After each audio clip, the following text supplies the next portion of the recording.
너희 얼굴의 그 점이 우리 집안을 멸망시킬 것이다. 뺨에 도단한 점 하나 때문에 15년을 헌신한 며느리가 쫓겨났습니다. 청주는 두고 가거라. 대를 이을 아들이다. 어머니, 제발 아들만이라도 함께 데려가게 해주시옵소서. 비정한 시어머니는 아들을 빼앗고 며느리와 그녀의 딸을 함께 내쫓았습니다. 비겁한 남편은 끝내 나타나지도 않았습니다. 그렇게 8살 딸의 손을 잡고 산길을 헤매던 여인, 결국 기력이 다해 쓰러지고 맙니다. 이대로 죽는 것일까요? 그리고 그 점의 정체는 무엇일까요? 달밤야담 이야기 시작합니다. 어디에서 듣고 계신지 댓글로 남겨주세요. 옛날 옛적 한양에서 남쪽으로 사흘길을 가면 나오는 어느 고을의 대대로 명망 높은 양반가가 있었습니다. 그 집안은 3대째 과거 급제자를 배출한 명문가로 마을 사람들의 존경을 한몸에 받고 있었지요. 기와집 처마 끝에는 언제나 제비가 둥지를 틀었고 넓은 사랑채에서는 글 읽는 소리가 끊이지 않았습니다. 봄이면 매화가 피어나는 뜰에서는 시를 읊는 선비들의 모임이 열렸고 가을이면 풍성한 추수를 감사하는 잔치가 벌어졌지요. 이 집안의 가장은 영의정을 지낸 어르신의 손자로 비록 벼슬은 크지 않았으나 학식과 집안 배경으로 고을에서 높은 대우를 받았습니다. 집안은 겉으로는 화목해 보였고 하인들도 주인을 따르는 듯 했으며 이웃들과의 관계도 원만했습니다. 그야말로 복된 집안처럼 보였지요. 하지만 세상 어디에 영원한 것이 있겠습니까? 하늘이 높은 줄 모르고 날아오르던 제비도 언젠가는 땅으로 내려와야 하는 법, 이 집안에도 곧 시련의 먹구름이 들이우기 시작했습니다.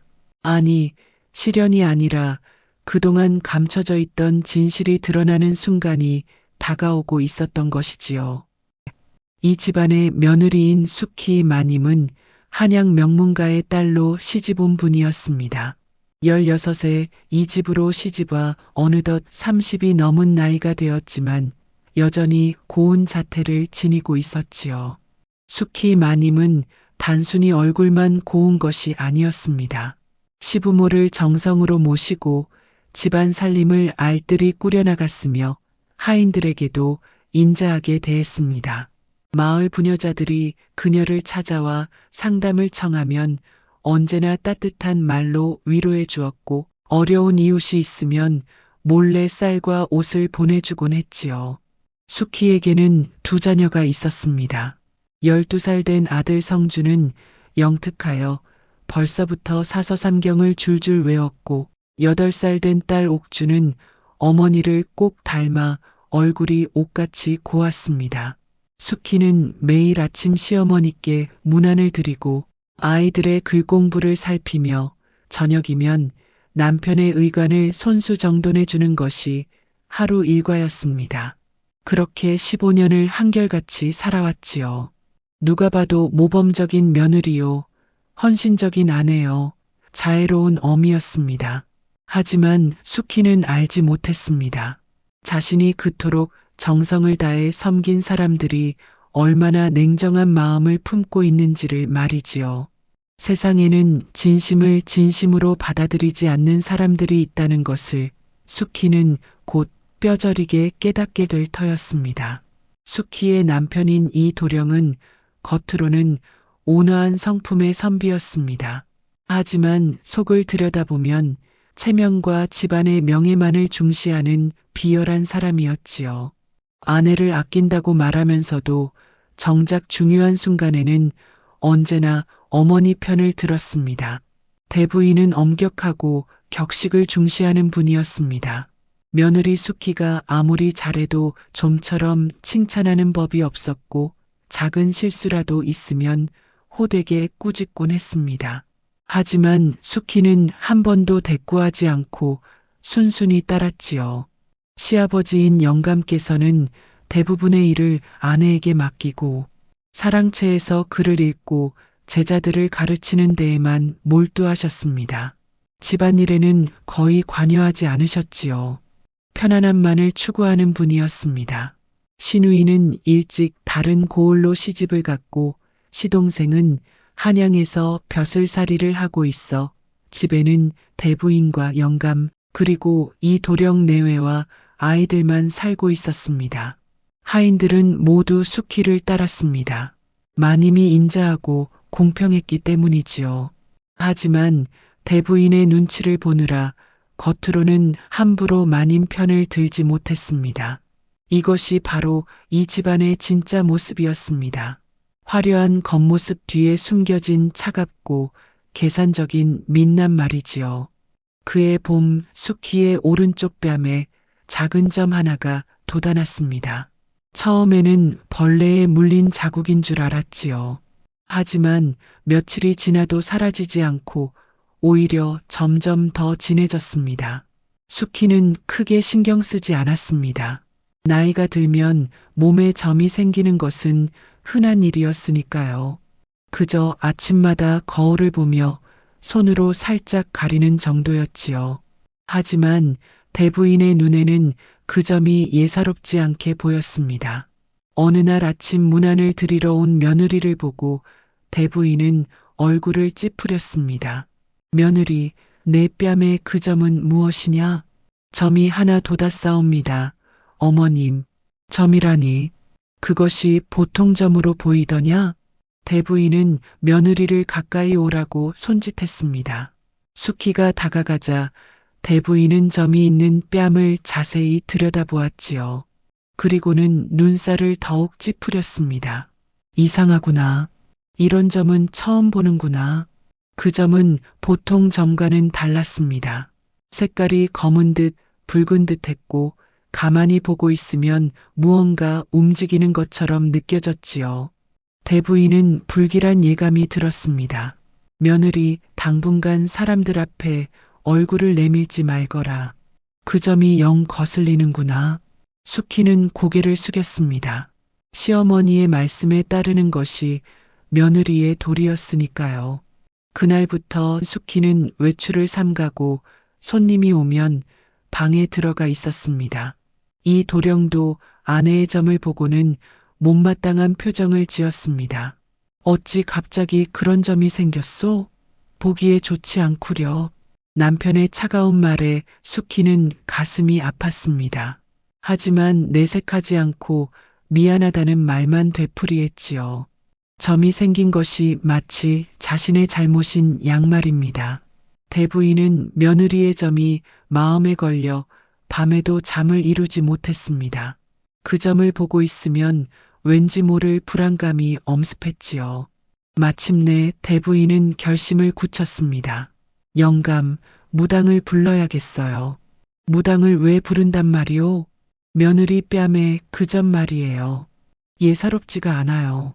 점쟁이라도 한번 보여야겠어요. 영감은 고개를 저었습니다. 양반가에서 무당을 부른다는 것은 채통에 맞지 않는 일이었지요. 하지만 대부인은 고집을 꺾지 않았습니다. 제 마음이 이토록 불편한데 어찌 그냥 넘어가겠어요. 혹시라도 집안에 무슨 화가 미칠까 두렵습니다. 결국 영감도 아내의 뜻을 꺾을 수 없었습니다. 며칠 후 고을에서 가장 영험하다는 무당 만신이가 이 집을 찾아왔지요. 만신이는 50이 넘은 할멈으로 젊었을 때부터 신내림을 받아 40년 넘게 굿을 해온 사람이었습니다. 만신이는 안채로 들어가 숙희의 얼굴을 자세히 살펴보았습니다. 한참을 들여다보던 만신이의 얼굴이 굳어졌습니다. 그리고는 방 밖으로 나와 대부인에게 말했지요. 대부인마님, 큰일이옵니다. 큰일이라니 대체 무슨 일이냐? 만신이는 한숨을 깊이 내쉬었습니다.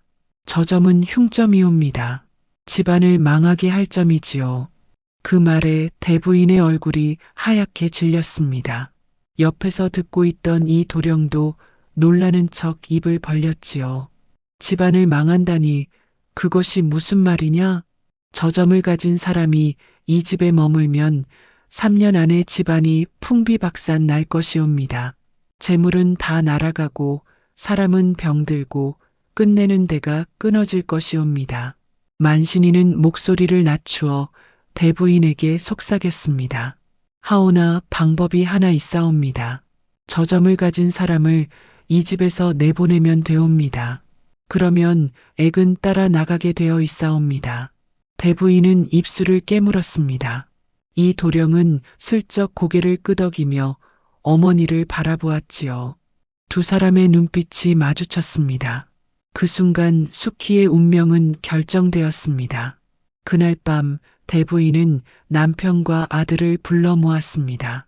만신이는 이미 은자를 받고 돌아간 뒤였지요. 우리 며느리를 내보내야겠다. 대부인의 말에 이 도령은 잠시 망설이는 척했습니다. 어머니, 그것이 과연 옳은 일이옵니까? 옳고 그름이 중요한 것이 아니라 집안을 지키는 것이 먼저다. 내 아내를 살리자는 것이 아니라 내보내자는 것이다. 이 도령은 고개를 숙였습니다. 반대하는 척했지만 속으로는 이미 어머니의 뜻을 따르기로 마음먹고 있었지요. 그렇다면 아이들은 어찌하시렵니까? 성주는 이 집안의 유일한 장남이다. 대를 이을 귀한 몸이니 당연히 남겨야 한다. 하지만 딸아이는 여자아이니 어미와 함께 보내야 한다. 영감도 한마디 거들었습니다. 성주만큼은 이 집에 두어야 하네. 장손을 내보낼 수는 없지 않은가. 이 도령은 더 이상 반대하지 않았습니다. 아니, 반대할 생각이 없었습니다. 체면상 한두 마디 했을 뿐 속으로는 어머니의 결정에 찬성하고 있었던 것이지요. 다음 날 아침 대부인은 며느리를 불렀습니다. 숙희는 밤새 눈물로 얼굴을 씻은 채 시어머니 앞에 섰지요. 문틈으로 새어나온 이야기를 듣고 이미 모든 것을 짐작하고 있었습니다. 며느리, 내 뺨의 그 점 때문에 이 집안이 망할 수도 있다고 하더라. 내가 떠나야겠다. 어머님, 제발.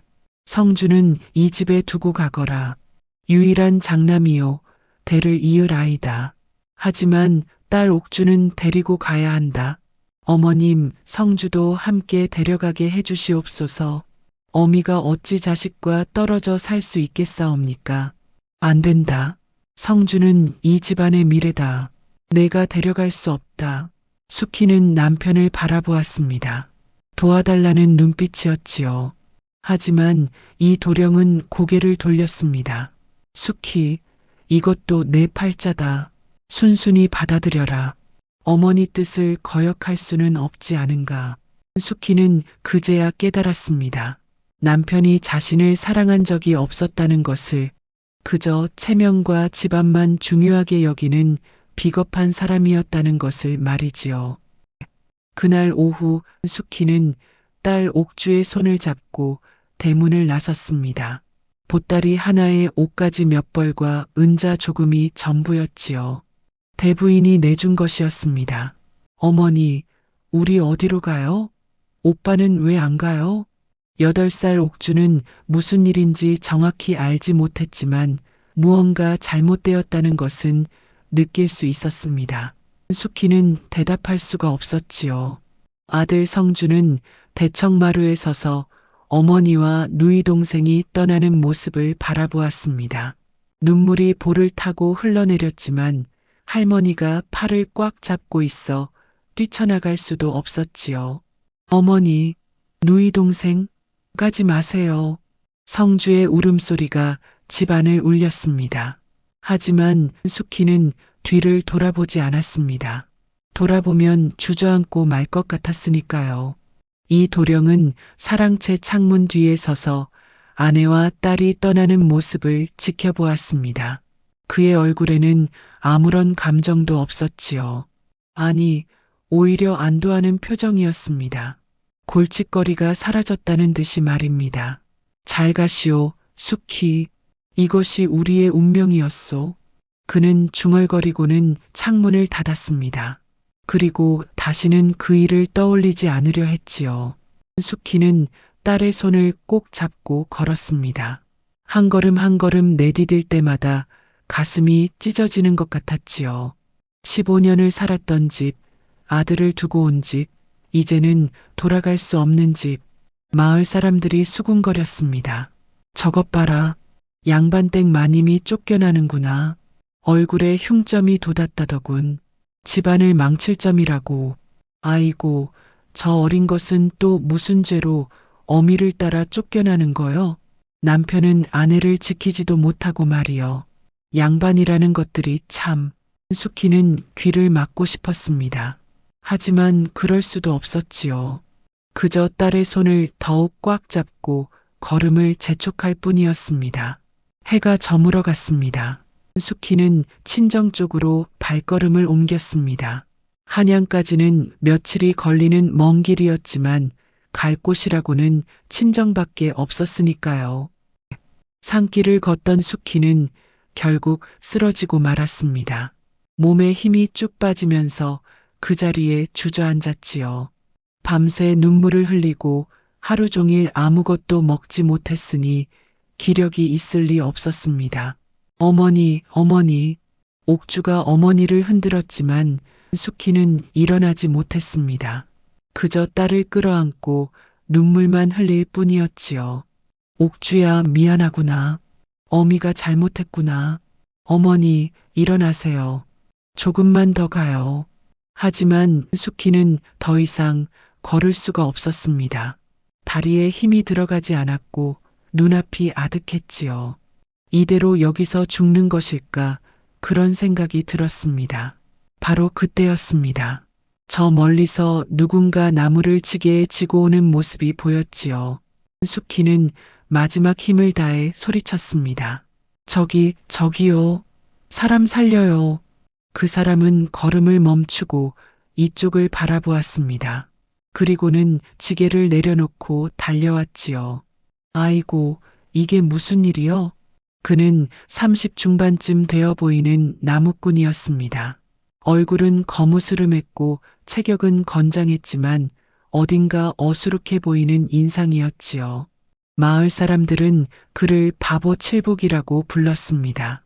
어려서부터 말이 어눌하고 행동이 느려서 붙은 별명이었지요.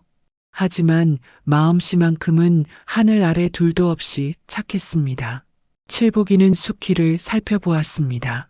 마님, 어디 편찮으신 게요? 물 좀. 칠복이는 허리춤에 차고 있던 물통을 꺼내 숙희에게 건넸습니다. 숙희는 물을 마시고 나서야 정신이 조금 돌아왔지요. 고맙습니다. 정말 고맙습니다. 마님, 어찌 이런 산길에 계신 게요? 그것도 아가씨랑 단둘이서. 숙희는 대답하지 못했습니다. 무어라 설명해야 할지 몰랐던 것이지요. 칠복이는 더 이상 묻지 않았습니다. 일단 우리 집으로 가시지요. 여기서 밤을 보내시면 큰일 나는 게요. 산짐승도 나오고 도둑도 있어요. 하지만 저는 괜찮아요, 마님. 제 집이 저 산 너머에 있어요. 초라하지만 쉬어가실 수는 있을게요. 칠복이는 옥주를 등에 업고 숙희의 팔을 부축했습니다. 그렇게 세 사람은 천천히 산을 넘었지요. 칠복이의 집은 정말 초라했습니다. 산 중턱에 있는 오두막으로 방 하나에 부엌 하나가 전부였지요. 하지만 깨끗이 정돈되어 있었습니다. 여기서 하룻밤 쉬어 가시지요. 내일 날이 밝으면 어디로 가실 건지 말씀해 주시면 제가 길을 안내해 드릴게요. 숙희는 고개를 숙였습니다.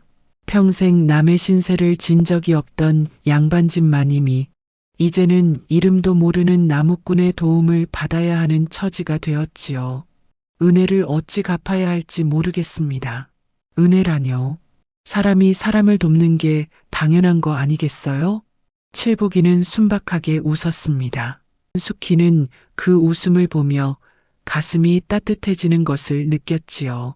15년 동안 시댁에서 살면서 한 번도 느껴보지 못한 따스함이었습니다. 칠복이는 부엌으로 가서 밥을 지었습니다. 보리쌀에 조를 섞은 밥이었지만 정성껏 지은 밥이었지요. 된장국에 나물 몇 가지를 더해 소박한 상을 차렸습니다. 마님, 변변치 않지만 드시지요. 아가씨도 배고프실 텐데. 옥주는 어머니를 보며 물었습니다. 어머니, 밥 먹어도 돼요? 그래, 옥주야. 어서 먹자꾸나. 세 사람은 오순도순 밥을 먹었습니다. 양반집에서 먹던 화려한 음식보다 훨씬 맛있게 느껴졌지요. 아니, 진심이 담긴 음식이었기에 더 맛있었던 것입니다. 밥을 먹고 나서 칠복이가 말했습니다. 마님, 제가 방을 드릴 테니 아가씨랑 편히 주무시지요. 저는 부엌에서 잘게요. 그럴 수는 없습니다. 저희가 신세를 지는 몸인데 어찌. 괜찮아요, 마님. 저는 원래 부엌에서도 잘 자요. 칠복이는 방에 이불을 깔아주고 부엌으로 갔습니다. 숙희는 딸을 안고 누웠지요. 초라한 방이었지만 이상하게도 마음이 편했습니다. 어머니, 저 아저씨는 착한 사람인 것 같아요. 그래, 옥주야. 정말 착한 분이시구나. 숙희는 딸을 토닥이며 생각했습니다. 화려한 양반집에는 진심이 없었고 초라한 오두막에는 진심이 있었습니다. 세상이 참으로 아이러니하다는 생각이 들었지요. 그날 밤 숙희는 오랜만에 편히 잠들었습니다. 시댁에서는 늘 긴장하고 눈치를 봐야 했지만 이곳에서는 그럴 필요가 없었으니까요. 다음 날 아침 숙희는 한양으로 가는 길을 알려달라고 칠복이에게 부탁했습니다. 하지만 칠복이는 고개를 저었지요. 마님, 한양은 여기서 사흘 길이에요. 마님 몸 상태로는 가다가 또 쓰러지실게요. 하지만 저는 가야 합니다. 친정이 한양에 있습니다. 칠복이는 한참을 생각하다가 입을 열었습니다. 그럼 이렇게 하시지요. 일단 여기서 몸을 추스르시고 기운을 차리신 다음에 가시는 게요. 제가 도와드릴 테니 며칠만 계시지요. 그럴 수는 없습니다. 제가 어찌 모르는 분의 집에서. 마님, 저는 혼자 사는 총각이에요. 마님이랑 아가씨가 계셔도 괜찮아요. 오히려 밥 해주는 사람이 있으면 좋지요. 칠복이의 말에는 순수함이 묻어났습니다. 그는 진심으로 이 모녀를 돕고 싶어 했지요. 숙희는 망설였습니다. 양반집 마님이 낯선 남자의 집에 머문다는 것은 채통에 맞지 않는 일이었으니까요. 하지만 달리 방법이 없었습니다. 몸은 아직 회복되지 않았고 은자도 얼마 없었으며 한양까지 가는 길은 험했습니다. 무엇보다 어린 딸을 생각하면 무리할 수가 없었지요. 그럼 며칠만 신세를 지겠습니다. 몸이 회복되는 대로 떠나겠습니다. 이렇게 해서 숙희와 옥주는 칠복이의 오두막에 머물게 되었습니다. 며칠이 지나자 숙희의 몸도 조금씩 나아졌습니다. 칠복이는 매일 산에 나무를 하러 갔고 숙희는 집안 살림을 돌보았지요. 밥을 짓고 빨래를 하고 오두막을 정돈했습니다. 칠복이는 말은 어눌했지만 마음씨가 참으로 착했습니다. 산에서 나무를 캐오면 숙희에게 드렸고 물고기를 잡으면 옥주에게 구워주었지요. 마님은 고운 분이요. 어찌 이런 곳에 계시게 된 건지 모르겠어요. 말씀 마세요. 제가 신세만 지고 있으니. 아니에요, 마님. 제가 더 고마운 게요. 집에 돌아오면 따뜻한 밥이 있고 누가 말을 걸어주니 얼마나 좋은지 모르겠어요. 칠복이는 평생 혼자 살았습니다. 마을 사람들은 그를 바보라고 놀렸고 아무도 그와 혼인하려 하지 않았지요. 그래서 그는 외로웠습니다. 하지만 이제는 집에 돌아올 이유가 생겼습니다. 숙희도 조금씩 마음이 편해졌습니다. 처음에는 낯설고 불편했지만 칠복이의 순수한 마음씨를 알게 되면서 경계심이 풀렸지요. 한 달이 지나고 두 달이 지났습니다. 숙희는 한양으로 떠나야겠다고 생각했지만 차마 발걸음이 떨어지지 않았습니다. 친정에 가면 어찌 될까요? 쫓겨난 딸을 받아줄까요? 설령 받아준다 해도 친정 식구들의 눈총을 견딜 수 있을까요? 무엇보다 자신을 어떻게 볼까요? 그리고 무엇보다 칠복이가 그리웠습니다. 아니, 그리워지고 있었습니다.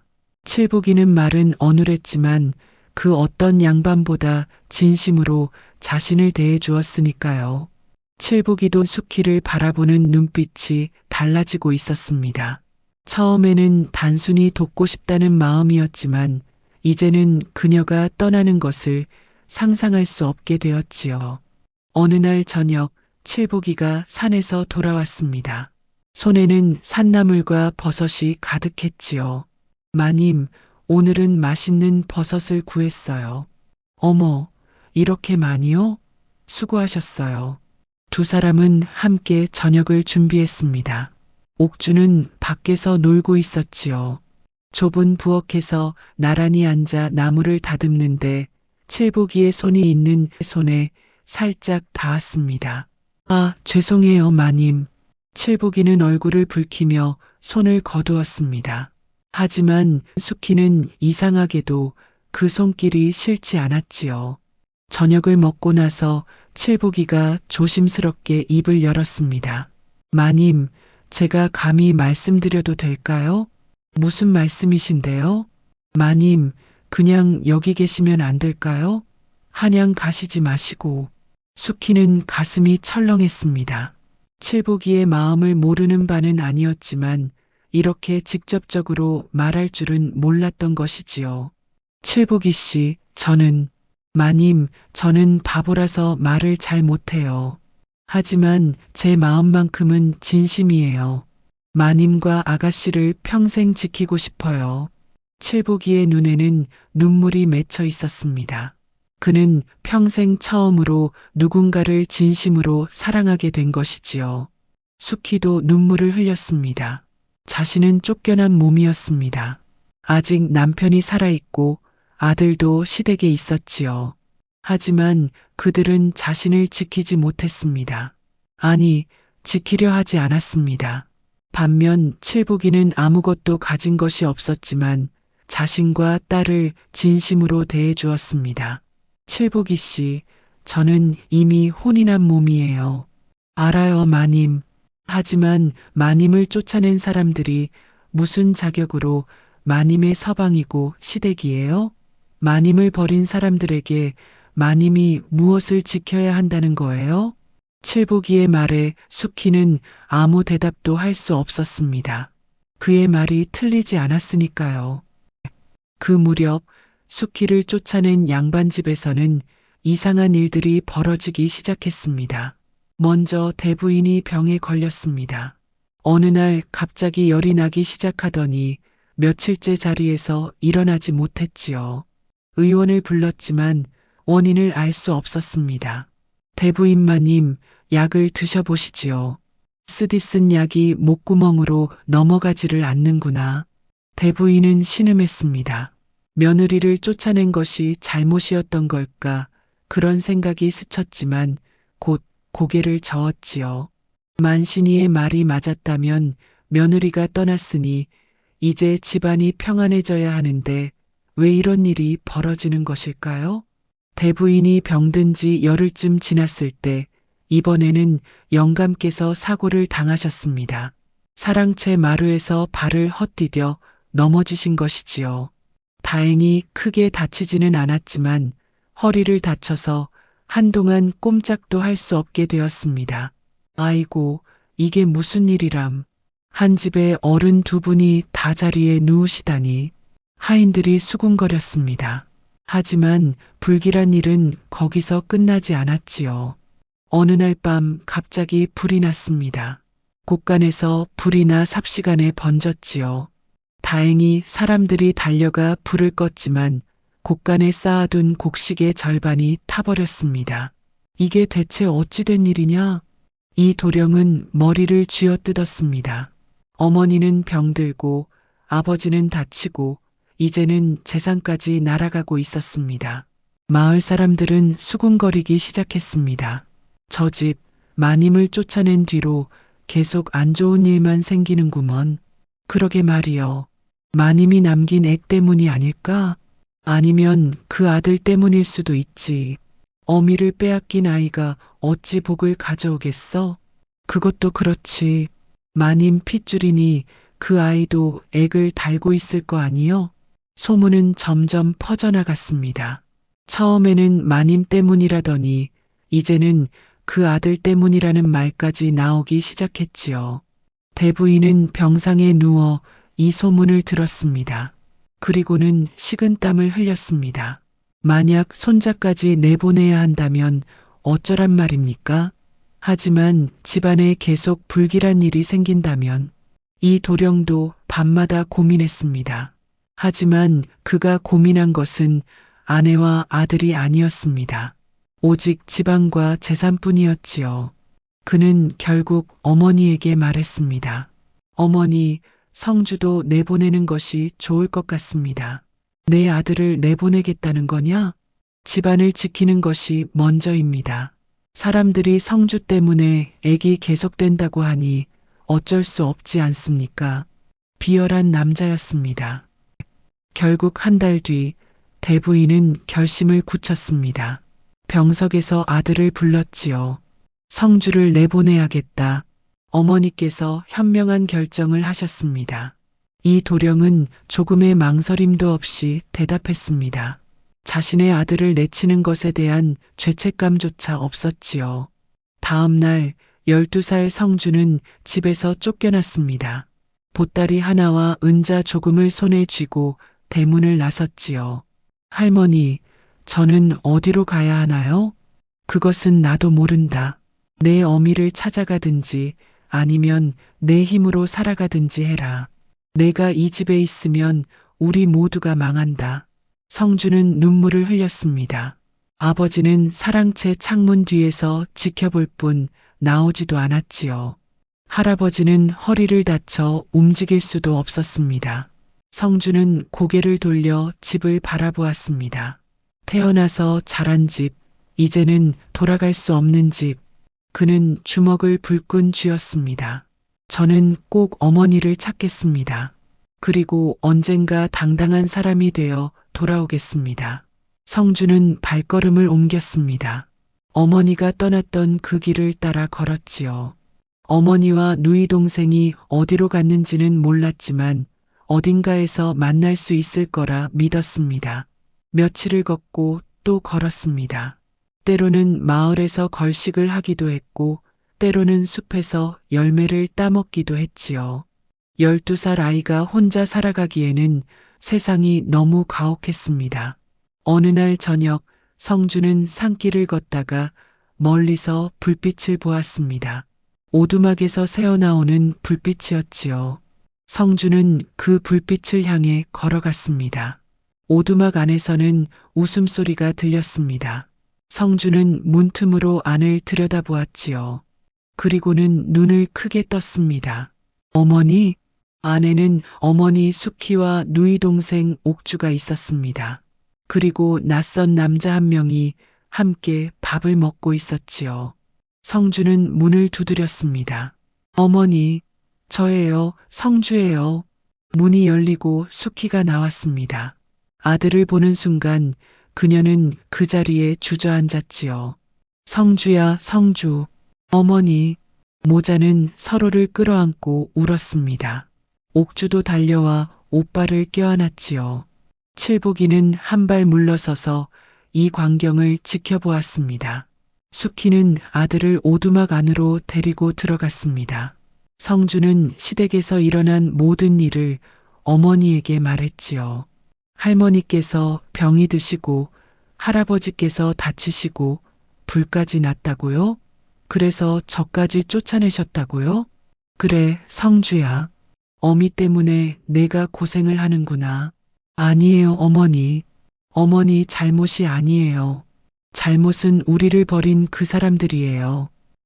칠복이가 다가와 말했습니다. 도련님, 일단 여기서 쉬시지요. 배고프실 텐데 밥을 드시고요. 성주는 칠복이를 물끄러미 바라보았습니다.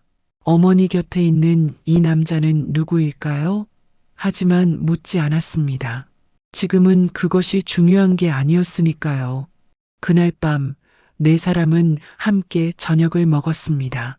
좁은 오두막이었지만 이상하게도 마음만은 따뜻했지요. 며칠 후 칠복이가 말했습니다. 마님, 제가 아는 할머니 한 분 계신데요. 그분도 무당이에요. 그분께 한번 물어보시는 게 어떨까요? 혹시 그 점에 대해 다른 이야기를 해줄지도 몰라요. 또 다른 무당을 만나야 한다는 말씀이신가요? 네, 마님. 그 할멈은 거짓말을 하지 않아요. 제가 어려서부터 알던 분인데 정말 신통한 분이에요. 돈을 받고 거짓말하는 그런 분이 아니에요. 수키는 망설였습니다. 하지만 성주가 말했지요. 어머니, 한번 만나보시는 게 좋을 것 같아요. 혹시 그 점에 대해 진실을 알 수 있을지도 몰라요. 다음 날 칠복이는 그 무당 할멈을 오두막으로 모셔왔습니다. 할멈은 70이 넘은 노파로 허리가 굽었지만 눈빛만큼은 형형했지요. 할멈은 수키의 얼굴을 자세히 들여다보았습니다. 한참을 들여다보던 할멈이 입을 열었습니다. 이 점은 흉점이 아니에요. 네, 그럼 무엇입니까? 이것은 복점이에요. 집안의 액을 대신 막아주는 점이지요. 수키와 성주는 입을 떡 벌렸습니다. 복점이라니요? 만신이는 분명 흉점이라고 했는데 그 만신이라는 자가 거짓말을 한 게예요. 아마 누군가에게 돈을 받고 그랬을 거예요. 시댁 누군가가 마님을 내쫓고 싶어서 돈을 준 게 분명해요. 할멈의 말에 수키는 온몸이 떨렸습니다. 그렇다면 자신은 억울하게 쫓겨난 것이었단 말입니까? 누군가가 일부러 자신을 내쫓으려고 무당에게 돈을 준 것일까요? 이 점은 집안을 지키는 점이에요. 이 점을 가진 사람이 집을 떠나면 그 집안에 쌓여있던 액이 한꺼번에 터지게 되어 있지요. 마님이 그 집에 있을 때는 점이 모든 액을 막아주고 있었던 거예요. 하지만 마님이 떠나자 액이 터진 거예요. 그렇다면 시댁에서 일어난 모든 일은 마님이 떠난 뒤에 터진 액 때문이에요. 병도 사고도 불도 다 그 때문이지요. 성주가 물었습니다. 할멈, 그럼 어머니께서 다시 돌아가시면 시댁이 평안해질까요? 할멈은 고개를 저었습니다. 이미 때가 늦었어요. 액이 한번 터지기 시작하면 멈출 수가 없어요. 게다가 마님을 쫓아낸 사람들이 어찌 복을 받겠어요? 그 집안은 결국 망할 거예요. 그렇다면 마님은 그냥 여기서 새로운 삶을 사시는 게 좋겠어요. 이미 마님을 버린 사람들에게 돌아갈 필요가 없지요. 이 점은 마님에게 복을 가져다 줄 거예요. 새로운 곳에서 말이에요. 할멈은 일어서며 말했습니다. 칠복이, 이 마님을 잘 모시거라. 마님은 복을 가진 분이야. 마님과 함께하면 너도 복을 받을 거다. 할멈이 떠나고 나서 오두막에는 침묵이 흘렀습니다. 수키는 복잡한 심정이었지요. 억울함, 분노, 슬픔, 안도감이 뒤섞여 있었습니다. 복점이었다니, 자신이 집안을 지키고 있었다니, 그렇다면 시댁에서 일어난 모든 불행은 자신이 떠난 뒤에 터진 것이었습니다. 자신이 있을 때는 그 점이 액을 막아주고 있었던 것이지요. 그리고 만신이가 거짓말을 했다는 것은 누군가가 일부러 자신을 내쫓으려 했다는 뜻이었습니다. 대부인일까요? 아니면 남편 이도령일까요? 성주가 어머니의 손을 잡았습니다. 어머니, 이제 우리는 어떻게 해야 하나요? 수키는 아들을 바라보았습니다. 그리고 딸 옥주를, 그리고 칠복이를 바라보았지요. 성주야, 어미는 이제 시댁으로 돌아가지 않을 거란다. 네, 돌아간들 무엇하겠느냐. 나를 버린 사람들에게 무슨 미련이 있겠느냐. 게다가 할멈 말씀대로 이미 때가 늦었다고 하지 않았느냐. 수키의 목소리는 단호했습니다. 15년을 며느리로 아내로 살았지만 정작 어려울 때 그들은 자신을 버렸습니다. 아니, 처음부터 자신을 내쫓으려 계획했던 것인지도 모릅니다.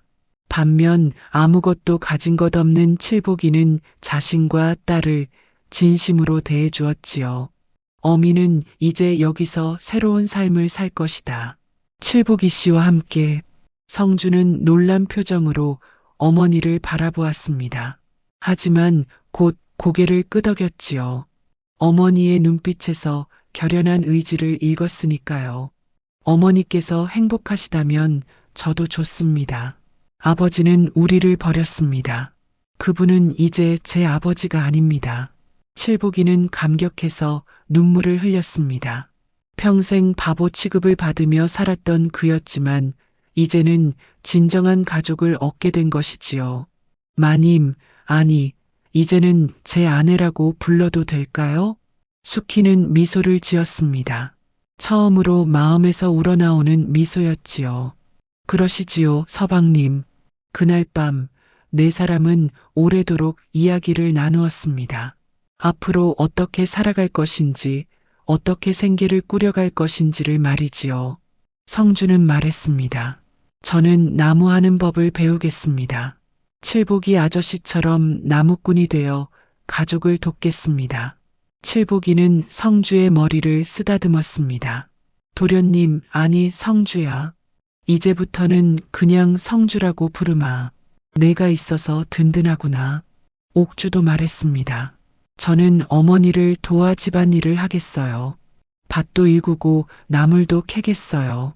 이렇게 네 사람은 새로운 가족이 되었습니다. 피로 맺어진 가족이 아니라 진심으로 맺어진 가족이었지요. 수키는 자신의 뺨을 쓰다듬었습니다.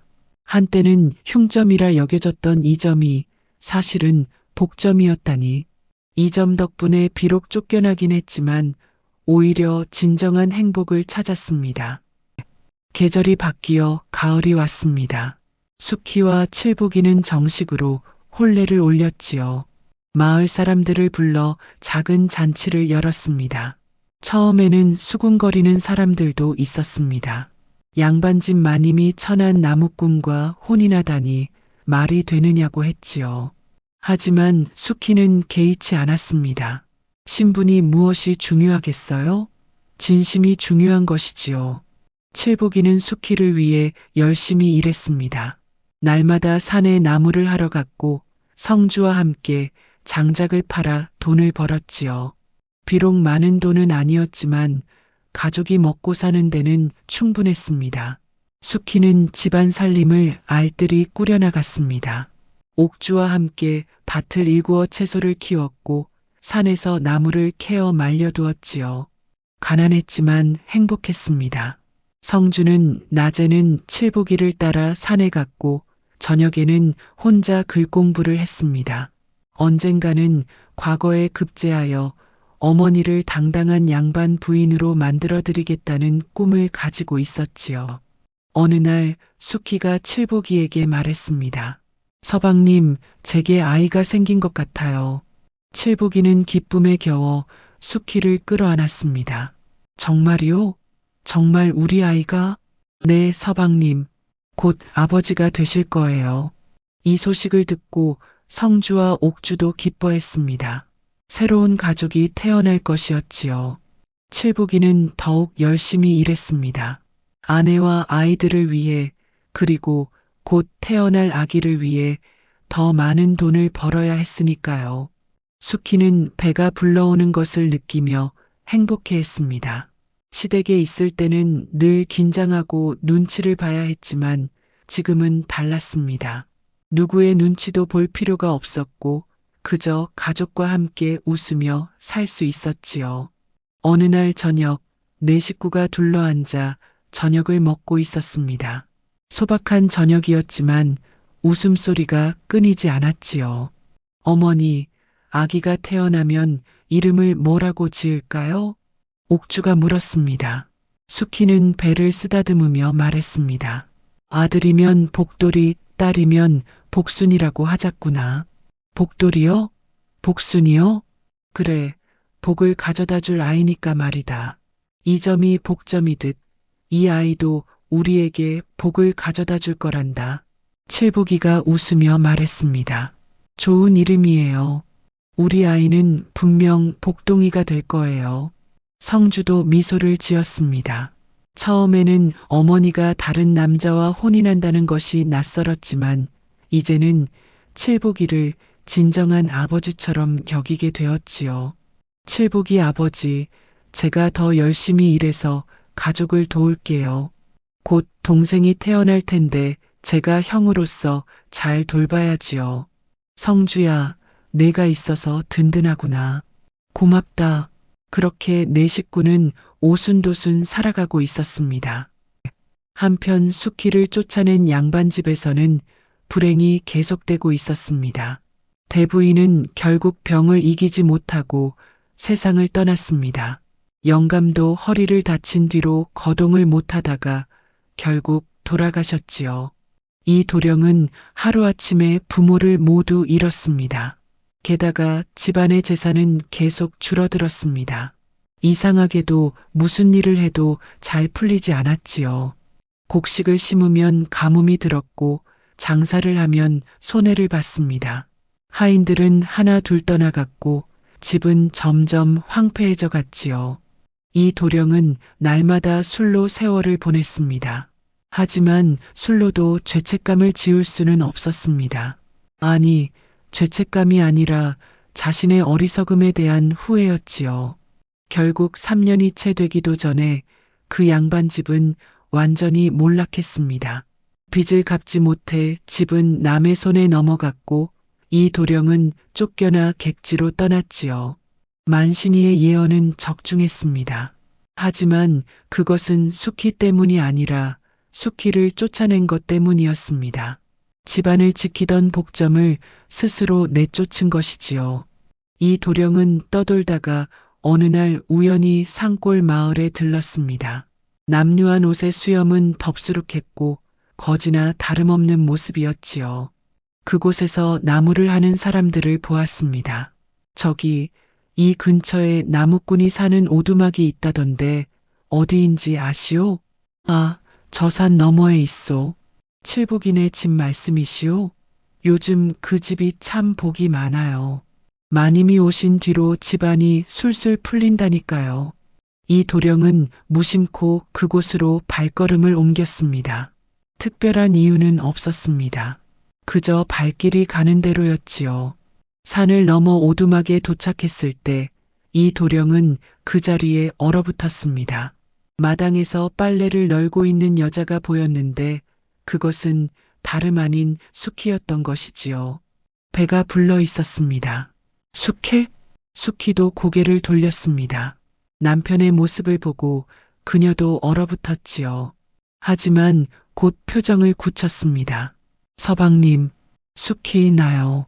나. 이 도령은 초라한 행색이었고 수키는 배가 불러 있었지요. 바로 그때 칠복이가 나무를 지고 돌아왔습니다. 그리고 성주와 옥주도 함께였지요. 아버지, 성주가 이 도령을 보고 차갑게 말했습니다. 아버지라고 부르긴 했지만 그 말투에는 아무런 정도 없었지요. 성주야, 왜 오셨습니까? 성주의 목소리는 냉정했습니다. 이미 그에게는 새로운 아버지가 있었으니까요. 이 도령은 수키의 불러오른 배를 보았습니다. 그리고는 칠복이를 보았지요. 모든 것을 이해했습니다. 수키, 나는 미안하오. 내가 잘못했소. 서방님, 이제 와서 무슨, 나를 용서해 주시오. 나와 함께 돌아가 주시오. 하지만 수키는 고개를 저었습니다. 돌아가다니요? 저를 버린 분께 무슨 할 말이 있습니까? 이 도령은 무릎을 꿇었습니다. 한때는 양반이었고 한때는 남편이었던 그였지만 이제는 아무것도 아니었지요. 수키, 제발 나와 함께 돌아가 주시오. 내가 잘못했소. 돌아가다니요? 어디로 돌아간다는 말씀이십니까? 집도 없으신 분이 무슨 말씀을 하시는 겁니까? 집은 비록 없어졌지만 우리 다시 시작할 수 있소. 수키는 쓸쓸하게 웃었습니다. 서방님, 아니, 이제는 서방님이라 부를 수도 없군요. 당신은 저를 쫓아냈습니다. 저와 옥주를 대문 밖으로 내쫓았지요. 이 점이 흉점이라고, 집안을 망하게 할 점이라고 하면서 말입니다. 그것은 어머니의 뜻이었소. 만신이가 그렇게 말했소. 어머니의 뜻이라고요? 그렇다면 당신은 아내를 지키지 못한 것이군요. 아니, 지키려 하지도 않았지요. 당신은 한 번도 저를 위해 싸우지 않았습니다. 이 도령은 아무 말도 할 수 없었습니다. 수키의 말이 맞았으니까요. 칠복이가 앞으로 나섰습니다. 나리, 이제 그만 돌아가시지요. 마님은, 아니, 제 아내는 이제 저와 함께 살고 있습니다. 내가 감히. 이 도령이 화를 냈지만 칠복이는 물러서지 않았습니다. 나리, 저는 비록 천한 나무꾼이지만 제 아내와 아이들을 지킬 수는 있습니다. 나리처럼 아내를 버리지 않았지요. 저는 마님을 진심으로 사랑합니다. 칼 같은 말이었습니다. 이 도령은 고개를 떨구었지요. 성주가 말했습니다. 아버지, 저희는 이제 행복합니다. 가난하지만 서로 사랑하며 살고 있습니다. 아버지는 우리를 버렸습니다. 어머니도 저도 누이 동생도 당신께서 선택하신 겁니다. 옥주도 고개를 끄덕였습니다. 아버지, 칠복이 아버지는 우리를 진심으로 대해주세요. 저희를 버리지 않으셨어요. 어머니를 웃게 해주세요. 이 도령은 그제야 깨달았습니다. 자신이 모든 것을 잃었다는 것을, 그것도 자신의 선택 때문이었다는 것을 말이지요. 수키가 조용히 말했습니다.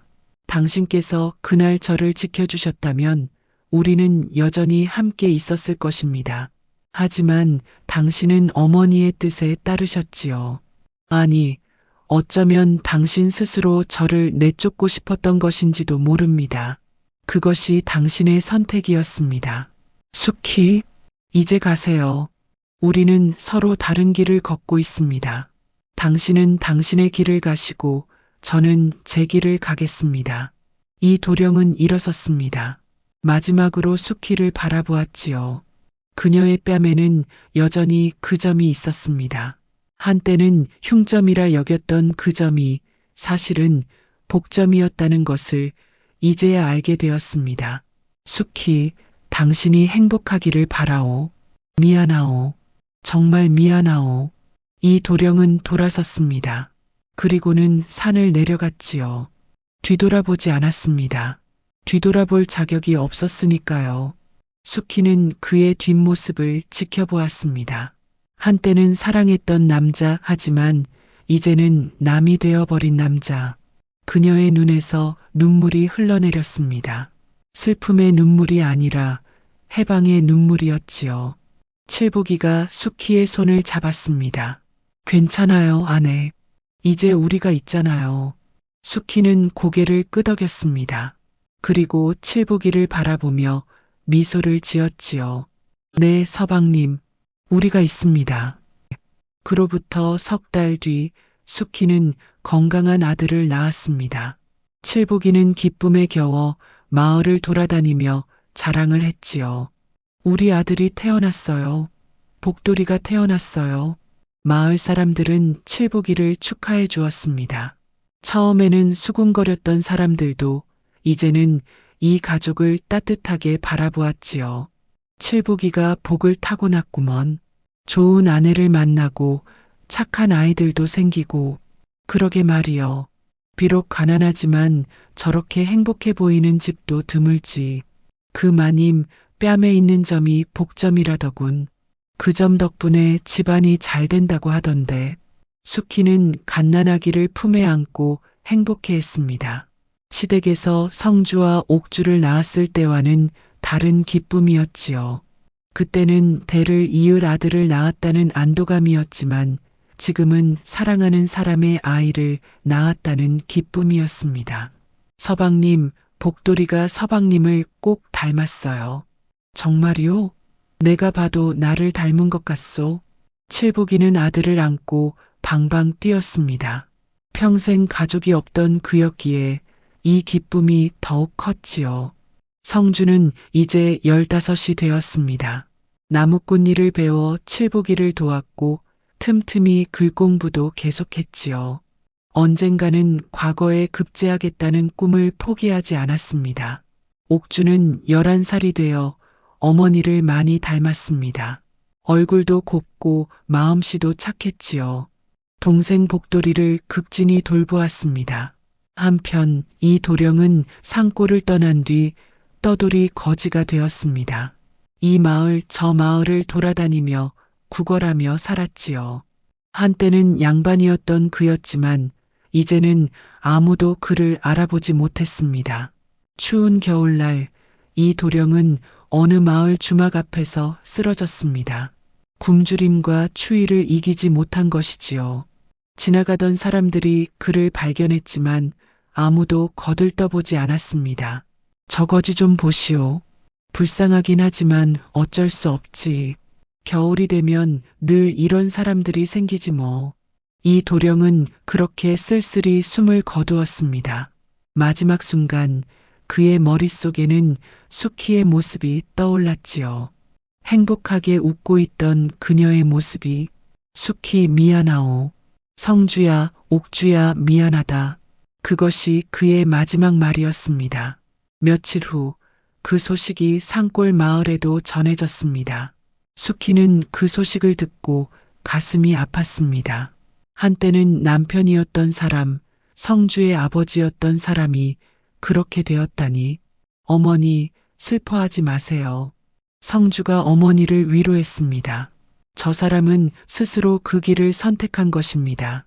어머니를 지키지 못하고 우리를 버렸지요. 인과응보입니다. 그래도 성주야, 제 진짜 아버지는 칠복이 아버지입니다. 저를 키워주시고 어머니를 지켜주신 분이 진정한 아버지지요. 수키는 아들의 말에 고개를 끄덕였습니다. 성주가 맞았습니다. 피보다 진심이 더 중요했지요. 칠복이가 들어오며 말했습니다. 아내, 무슨 걱정이요? 아니에요, 서방님. 아무 걱정도 없어요. 수키는 미소를 지었습니다. 정말로 걱정이 없었습니다. 남편은 사랑하는 사람이었고 아이들은 건강했으며 비록 가난했지만 행복했으니까요. 칠복이는 수키의 뺨을 쓰다듬었습니다.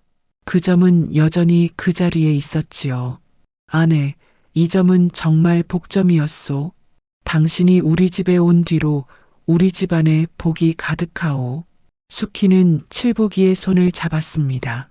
서방님 고맙습니다. 저를 받아주셔서 사랑해주셔서 나야말로 고맙소, 아내. 당신이 있어서 내 인생이 빛나오. 세월이 흘러 복돌이는 5살이 되었습니다. 건강하고 씩씩하게 자라 칠복이를 쏙 빼닮았지요. 성주는 20살이 되어 마침내 과거에 응시했습니다. 그리고 놀랍게도 급제를 했습니다. 가난한 나무꾼의 아들로 자랐지만 끊임없는 노력 끝에 꿈을 이룬 것이지요. 어머니, 제가 해냈습니다. 수키는 눈물을 흘리며 아들을 껴안았습니다. 성주야, 잘했구나. 정말 잘했어. 옥주는 16이 되어 이웃 마을에 착한 총각과 혼례를 올렸습니다. 수키는 딸의 혼례를 준비하며 행복해했지요. 칠복이는 여전히 나무꾼으로 일했지만 이제는 마을에서 가장 존경받는 사람이 되었습니다.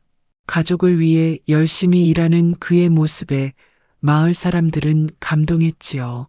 수키는 마을의 부녀자들에게 존경받는 어른이 되었습니다. 그녀는 어려운 이웃을 도왔고 젊은 며느리들에게 지혜로운 조언을 해주었지요. 그녀의 뺨에 있던 점은 여전했습니다. 하지만 이제 아무도 그 점을 흉하게 보지 않았습니다. 오히려 복을 가져다주는 점이라며 부러워했지요. 저 점 덕분에 칠복이네 집안이 잘 되는 거 아니겠어?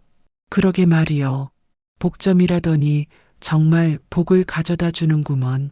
수키는 자신의 뺨을 쓰다듬었습니다. 이 점 때문에 쫓겨났지만 결국 이 점이 자신에게 진정한 행복을 가져다 주었습니다. 옛말에 새옹지마라는 말이 있습니다. 화가 복이 되고 복이 화가 된다는 뜻이지요. 수키의 삶이 바로 그러했습니다. 흉점이라 여겨져 쫓겨났지만 그것이 오히려 복이 되어 진정한 행복을 찾았던 것입니다. 또한 백절불굴이라는 말도 있습니다. 어떠한 난관에도 굽히지 않고 이겨나간다는 뜻이지요. 수키는 쫓겨나는 시련을 겪었지만 굽히지 않고 새로운 삶을 개척했습니다. 그리고 무엇보다 중요한 것은 진심이라는 것을 배웠습니다. 신분이나 재산보다 중요한 것은 서로를 진심으로 대하는 마음이었지요. 화려한 양반집에는 진심이 없었고 초라한 오두막에는 진심이 있었습니다. 인과응보라는 말도 있습니다. 착한 일에는 복이 따르고 악한 일에는 화가 따른다는 뜻이지요. 수키를 버린 사람들은 결국 망했고 그녀를 진심으로 대한 칠복이는 복을 받았습니다. 해가 저물고 달이 떠올랐습니다. 오두막 안에서는 여전히 웃음소리가 흘러나왔지요. 그 웃음소리는 산을 넘고 마을을 지나 멀리 퍼져나갔습니다. 수키는 가족들을 바라보며 생각했습니다.